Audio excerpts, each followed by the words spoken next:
Hi, this is KeyGamer80, and I am sitting next to Obsidian Rex. And this is the very first episode of MMC, Movie Matinee Confessions. And I believe today we are doing the new movie, Dredd? Dredd, released late last year. We decided to do this movie review show, just to watch movies that we like, we hate, we've never seen. Well, there's not very many of those, but I guess we're going to get started. Okay, so I think the best way to get started would be, why don't you give us a synopsis of the movie we just saw? Well, maybe you should. Well, thank you, by the way. Dredd is basically a gritty crime action movie to where a rookie is assigned to an old veteran. The veteran goes to investigate a triple homicide. How am I doing so far? Very good. Okay, fine. Triple homicide where 3 people have been skinned and thrown off the top of a building. A 200-block building. Now, the person that they find is just sort of a drug dealer, but he actually works for somebody called Mama, who has taken over the entire building. I think it would also be a crime not to mention that this is not a remake to the 1995 Judge Dredd. This is a completely new movie. This is a completely new retelling. This is also based more on the comic book 2000 AD. So, how do you want to proceed with this, Key Gamer? Well, I mean, this is our first video, so we're not quite sure how the format's going to go, but I guess we're just going to talk it out. Like you said, this is from the comic. I've never read the comic. I don't know if you've read the comic or not. I've read a few. I know that, like you said, a lot of people think it's a remake to the original, but it's not. It's nothing like the original at all. I would even say that, if I had to choose between the two, obviously this movie would win over that one. Oh, most definitely. Carl Urban plays Dredd in the movie, and he actually made it a point to never take the helmet off. The reason he would make this point is because Dredd never takes his helmet off. Never takes it off in the comics. And that was a big no-no they made in the first Judge Dredd. Yeah, apparently Sylvester Stallone was being a little baby and wanted to take it off. This movie had a $45 million budget. It made over $36 million worldwide in the box office. I really do hope that it's doing well on home video. I've heard that it has been. I purchased the Blu-ray copy with Blu-ray 3D.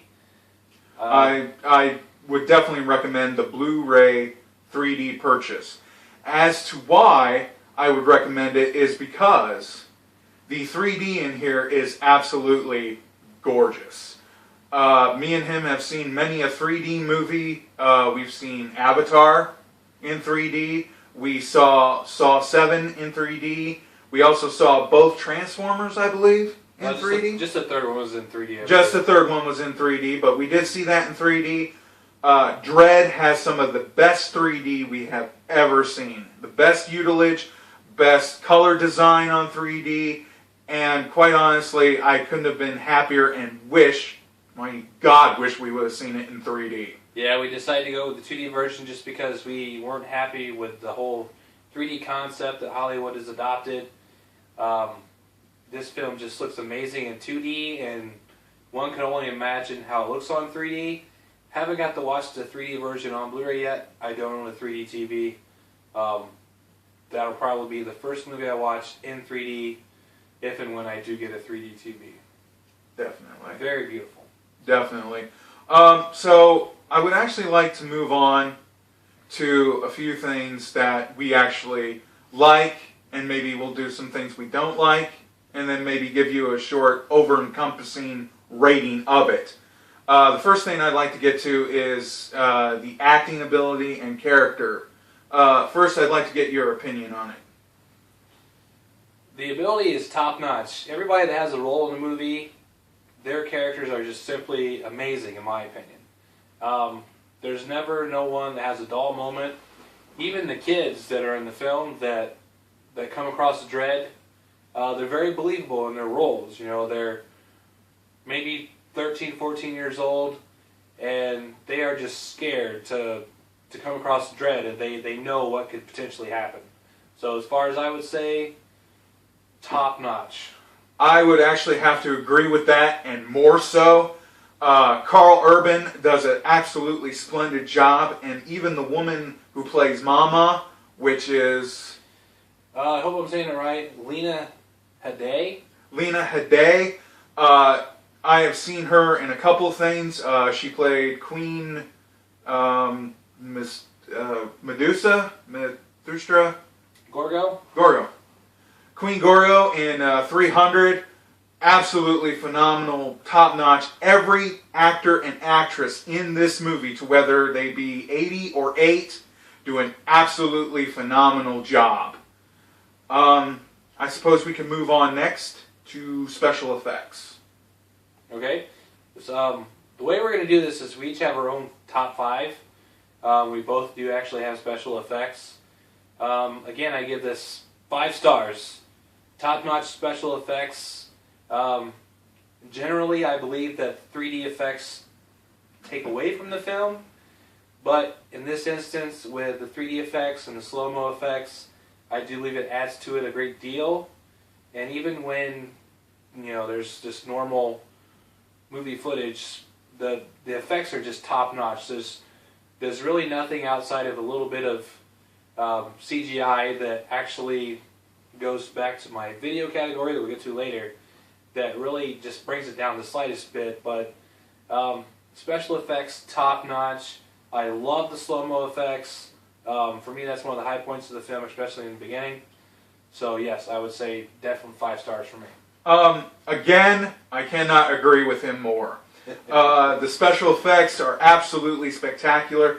I think you went a little too fan crazy with the 3D though, and I believe they did as well. There are a couple scenes in here which I don't believe needed 3D, but I understand why they did it, to kind of get people butts in the seats into the theater. And that's why I think a lot of scenes in here that don't really need 3D and don't need the slow-mo effect were utilized. But honestly, there are scenes in here that are so gloriously, horrendously brutal, and the special effects just add to that absolutely top-notch production value on the special effects. What are we moving on to next? We'll go to replay value. Okay. Definite 5 stars for me. I know this looks like it's going to be 5 stars. My rating actually won't be. We'll get into more of that here in a little bit. But definite 5 stars. It gets better every time I see it. There's so many little details that you can pick up on every time you watch it that you didn't see before. Again, everything just drives the movie further along that you want to watch it again and again. The characters, the story, the plot, you name it, it's there. So definite 5 stars. Ditto. I believe my third would be story structure. I don't know if you have that one or not. No, well, I have story, but I guess it's the same thing. Okay, so since we're going on to story, you give me your interpretation of the story, and then I'll give you mine.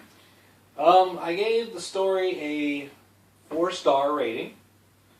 I just think that it slows down a little bit. I know your opinion of that, and we'll get to. I just think it takes away a little bit from the movie. I felt that they could have used that time to, speed up the process a little bit more. It definitely didn't take away from the film. I just feel like that they wasted a little bit of time that they didn't need to, where they could have done something else. And it just seems like a lot of times you're just walking around with Dredd and Rookie, and that's all they're doing. But again, 4 stars, good rating for me. Since you mentioned the Rookie, I'd just like to say that the woman who plays Anderson in here not only is she big in the comics, she's also big in here as well. The actress who did her, phenomenal job. Since we're moving on to story, I disagree with you on a couple points. One of the things is that, yes, the story does drag down a little bit. That I agree with, but I think it's actually needed in a story like this for slow parts. The story is very simple. Basically, it's just two cops in a locked-down building. That's the entire story, and I've always believed that there is sublimeness in simplicity. And this movie hammers that point home. And I won't give away too much, but the story is told very, very well here. I believe I'll move on next to ambiance. I don't know if that's one of yours, but Yep. definitely one of mine. Ambiance would basically be practical effects, as in background, wardrobe, things like that. Immersion value is basically what I'm getting to. Hey, buddy. Immersion value is very important to me. This is a gritty story that you need to feel immersive in. You need to feel like you're there. And the grit and the grind, everything is... I would also like to point out that there are no sponsorships at all in this movie. You will look anywhere, you will not see a sponsorship. It's just regular custom-made logos, and that just immerses you even more into this entire post-apocalyptic city that they've created. Definitely. I think I'm comfortable on moving on to music now. Yes, music. Is that one of yours? I have sound. Okay. Well, tell me about the sound. Well, the sound, top notch, 4 stars for me. The only thing I would say on what I've listened to in the movie is that it seems kind of channeled at times to where it's just happening at the TV. It doesn't seem to wrap around the full DTS surround sound. Again, it's not necessarily a bad thing. There is a lot of stuff happening over there, but I just feel like a lot of times it should pan out more. It doesn't. So, 4 stars for me on sound. Music-wise, top-notch. I actually got the soundtrack for the movie, and I would definitely recommend the soundtrack. Very, very good. Very good choice of music, and one of the best movie soundtracks I've heard. Sound and music are two completely different things to me. If we're going to talk about the sound, then yes, I think the sound is absolutely top-notch. I do agree with you that there are certain points to where surround sound owners, 5.1, 7.1 surround sound owners may feel a little gypped, but that doesn't really take away. The thing that really hammers the story, the actors, and all the atmosphere, and what really brings this movie together, I believe, is the music. The music is very, how shall I put this? It's very mystifying. And in a movie like this, you don't think it would fit music that is mystifying, but it does. It's a gritty mystifying. Take for example, I mean, it'd almost be like an urban angel type feel, and anti-hero-ish. So it's very well suited in this movie. Very much so, and when you hear it, it draws you in and it makes you want more.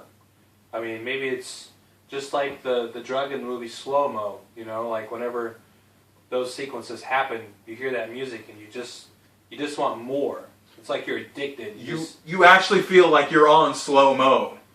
Yes, and very top-notch. Top-notch.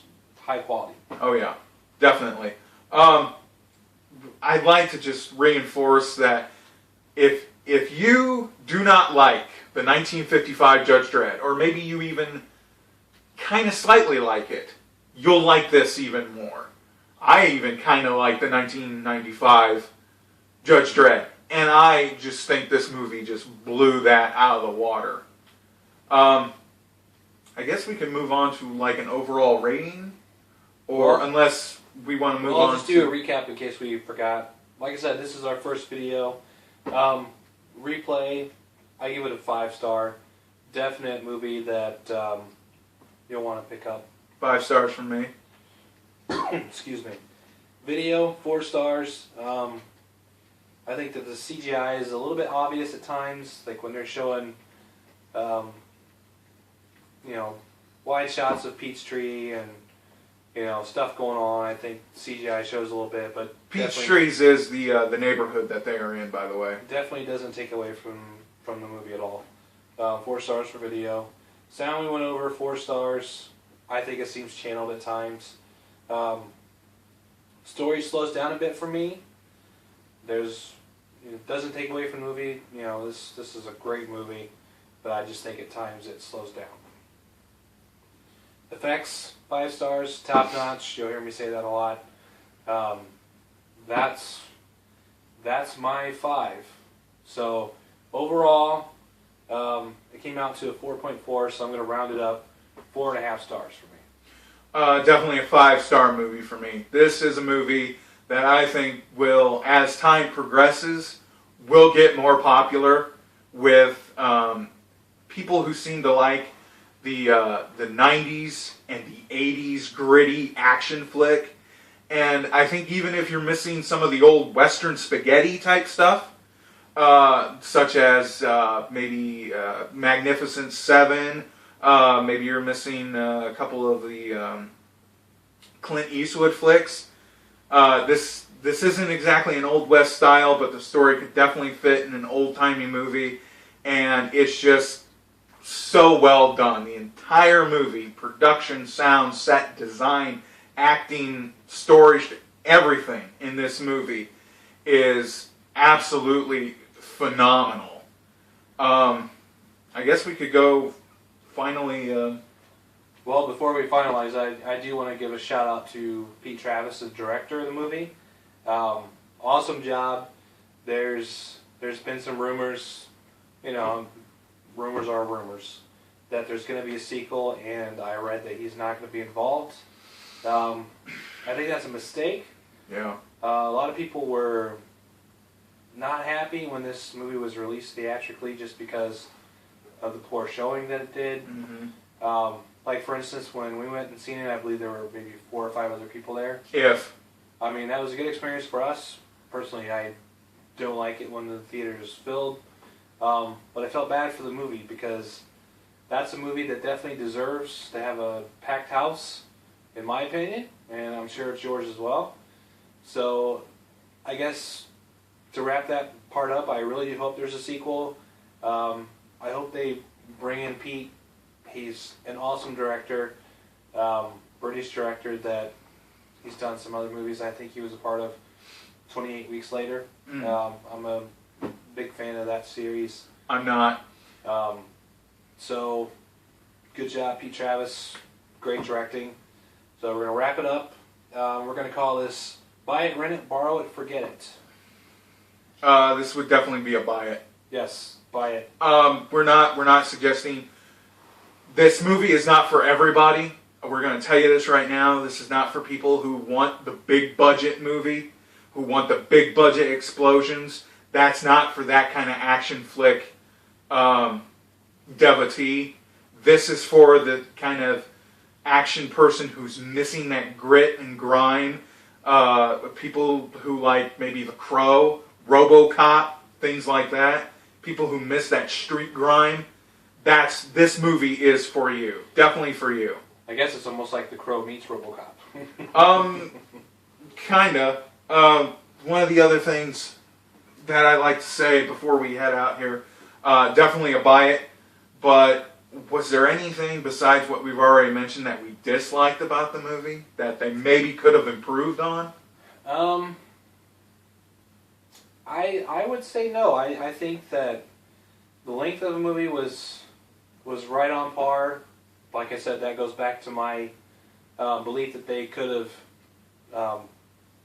sped it up a little bit at times. But in the end, I believe the running time is 96 minutes. Has a great running time.